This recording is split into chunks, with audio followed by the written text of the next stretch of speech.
ان الدین عند اللہ الاسلام۔ بسم اللہ الرحمن الرحیم۔ صرف 5 منٹ کا مدرسہ قرآن و حدیث کی روشنی میں۔ 14 ربیع الاول۔ نمبر 1، اسلامی تاریخ۔ ہاروت و ماروت۔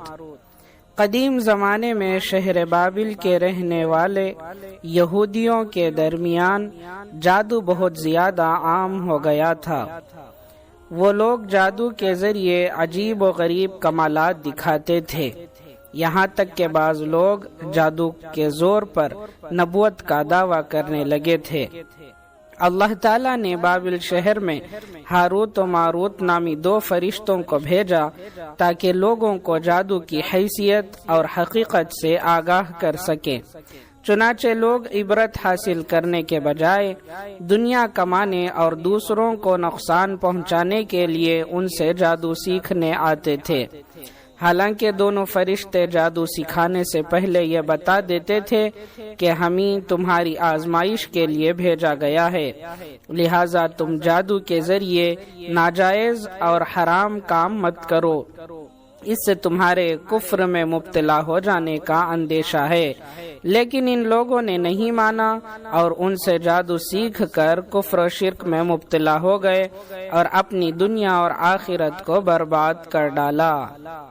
نمبر 2، حضور صلی اللہ علیہ وسلم کا معجزہ، درخت اور پہاڑ کا سلام کرنا۔ حضرت علی رضی اللہ عنہ بیان کرتے ہیں کہ مکی زندگی میں ایک مرتبہ رسول اللہ صلی اللہ علیہ وسلم مکے کے کسی علاقے کی طرف نکلے تو میں بھی آپ صلی اللہ علیہ وسلم کے ساتھ ہو لیا۔ چنانچہ میں نے دیکھا کہ راستے میں جس درخت اور پہاڑ کے قریب سے گزرتے وہ رسول اللہ صلی اللہ علیہ وسلم سے عرض کرتا، السلام علیکہ یا رسول اللہ۔ ترمذی۔ نمبر 3، ایک فرض کے بارے میں، نماز کے لیے مسجد جانا۔ رسول اللہ صلی اللہ علیہ وسلم نے فرمایا، جو شخص صبح و شام نماز کے لیے مسجد جاتا ہے اللہ تعالیٰ اس کے لیے جنت میں مہمانی کا انتظام فرماتے ہیں، جتنی مرتبہ جاتا ہے اتنی مرتبہ اللہ تعالیٰ اس کے لیے مہمانی کا انتظام فرماتے ہیں۔ بخاری۔ نمبر 4، ایک سنت کے بارے میں، سجدے تلاوت کی دعا۔ رسول اللہ صلی اللہ علیہ وسلم قرآن مجید کی تلاوت کرتے ہوئے آیت سجدہ پر پہنچتے تو اس دعا کو سجدے تلاوت میں پڑھا کرتے، سجد وجہی للذی خلقہ وشق سمعہ وبصرہ بحولہ وقوتہ۔ ترجمہ، میرے چہرے نے اس ذات کے لیے سجدہ کیا جس نے اس کو پیدا کیا اور اپنی قدرت و قوت سے اس کے کان اور آنکھ کھولے۔ ترمذی۔ نمبر 5، ایک اہم عمل کی فضیلت، کثرت سے سجدہ کرنا۔ رسول اللہ صلی اللہ علیہ وسلم نے فرمایا، کثرت سے سجدہ کیا کرو، کیونکہ جب تم صرف اور صرف اللہ کے لیے سجدہ کرو گے تو اللہ تعالیٰ اس کے بدلے تمہیں 1 درجہ بلند کرے گا اور تمہارا 1 گناہ معاف کرے گا۔ مسلم۔ نمبر 6، ایک گناہ کے بارے میں، حرام چیزوں کا بیان۔ قرآن میں اللہ تعالیٰ فرماتا ہے، تم پر مرا ہوا جانور، خون اور خنزیر کا گوشت حرام کر دیا گیا ہے، اور وہ جانور بھی جس پر ذبح کرتے وقت اللہ کے علاوہ کسی دوسرے کا نام لیا گیا ہو۔ سورہ مائدہ آیت نمبر 3۔ نمبر 7، دنیا کے بارے میں، دنیاوی زندگی کی حقیقت۔ قرآن میں اللہ تعالیٰ فرماتا ہے، تم خوب جان لو کہ دنیاوی زندگی بچپن میں کھیل کود اور جوانی میں زیب و زینت اور باہم ایک دوسرے پر فخر کرنا اور بڑھاپے میں مال و اولاد میں ایک دوسرے سے اپنے کو زیادہ بتانا ہے۔ سورہ حدید آیت نمبر 20۔ نمبر 8، آخرت کے بارے میں، قیامت کے دن کے سوالات۔ رسول اللہ صلی اللہ علیہ وسلم نے فرمایا، انسان کے قدم قیامت کے دن اللہ کے سامنے سے اس وقت تک نہیں ہٹیں گے جب تک اس سے 5 چیزوں کے بارے میں سوال نہ کر لیا جائے۔ نمبر 1، اس کی عمر کے بارے میں کہ اس کو کہاں ختم کیا۔ نمبر 2، اس کی جوانی کے بارے میں کہ اس کو کہاں خرچ کیا۔ نمبر 3، مال کہاں سے کمایا۔ نمبر 4، کہاں خرچ کیا۔ اور نمبر 5، علم کے مطابق کیا کیا عمل کیا۔ ترمذی۔ نمبر 9، طب نبوی سے علاج، قرآن کریم میں شفا۔ اللہ تعالیٰ قرآن میں فرماتا ہے، اے لوگوں، تمہارے رب کی جانب سے تمہارے پاس واعظ و نصیحت اور سینوں کی بیماریوں کے لیے شفا پہنچ چکی ہے۔ سورہ یونس آیت نمبر 57۔ قرآن مجید تمام جسمانی اور روحانی بیماریوں کے لیے شفا ہے۔ نمبر 10، نبی صلی اللہ علیہ وسلم کی نصیحت۔ رسول اللہ صلی اللہ علیہ وسلم نے فرمایا، ظلم سے بچو، کیونکہ ظلم قیامت کے دن بے شمار تاریکیوں کی شکل اختیار کر لے گا، اور بخل سے بھی بچو کہ کنجوسی نے ان لوگوں کو ہلاک کیا جو تم سے پہلے تھے۔ بخل نے انہیں ایک دوسرے کا خون بہانے پر ابھارا، اور بخل ہی کی وجہ سے وہ حرام چیزوں کو حلال سمجھنے لگے۔ مسلم۔ اللہ تعالی ہم تمام کو عمل کرنے کی توفیق عطا فرمائے۔ سبحان اللہ و بحمدہ، سبحانک اللہم و بحمدک، ونشہد ان لا الہ الا انت، نستغفرک و نتوب الیک۔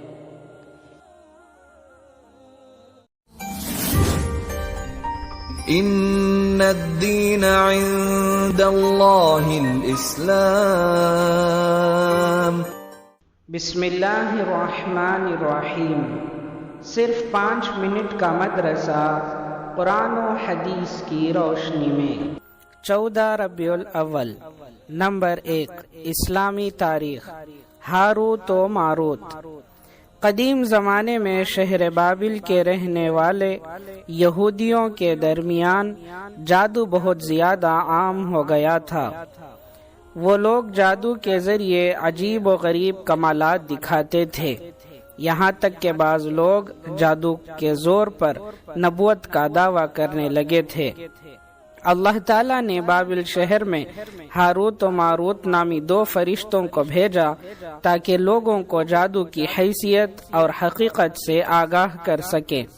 چنانچہ لوگ عبرت حاصل کرنے کے بجائے دنیا کمانے اور دوسروں کو نقصان پہنچانے کے لیے ان سے جادو سیکھنے آتے تھے۔ حالانکہ دونوں فرشتے جادو سکھانے سے پہلے یہ بتا دیتے تھے کہ ہمیں تمہاری آزمائش کے لیے بھیجا گیا ہے، لہٰذا تم جادو کے ذریعے ناجائز اور حرام کام مت کرو، اس سے تمہارے کفر میں مبتلا ہو جانے کا اندیشہ ہے۔ لیکن ان لوگوں نے نہیں مانا اور ان سے جادو سیکھ کر کفر و شرک میں مبتلا ہو گئے اور اپنی دنیا اور آخرت کو برباد کر ڈالا۔ نمبر 2، حضور صلی اللہ علیہ وسلم کا معجزہ، درخت اور پہاڑ کا سلام کرنا۔ حضرت علی رضی اللہ عنہ بیان کرتے ہیں کہ مکی زندگی میں ایک مرتبہ رسول اللہ صلی اللہ علیہ وسلم مکے کے کسی علاقے کی طرف نکلے تو میں بھی آپ صلی اللہ علیہ وسلم کے ساتھ ہو لیا۔ چنانچہ میں نے دیکھا کہ راستے میں جس درخت اور پہاڑ کے قریب سے گزرتے وہ رسول اللہ صلی اللہ علیہ وسلم سے عرض کرتا، السلام علیکہ یا رسول اللہ۔ ترمذی۔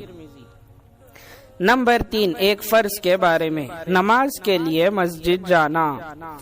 رسول اللہ صلی اللہ علیہ وسلم نے فرمایا، جو شخص صبح و شام نماز کے لیے مسجد جاتا ہے اللہ تعالیٰ اس کے لیے جنت میں مہمانی کا انتظام فرماتے ہیں، جتنی مرتبہ جاتا ہے اتنی مرتبہ اللہ تعالیٰ اس کے لیے مہمانی کا انتظام فرماتے ہیں۔ بخاری۔ نمبر 4، ایک سنت کے بارے میں، سجدے تلاوت کی دعا۔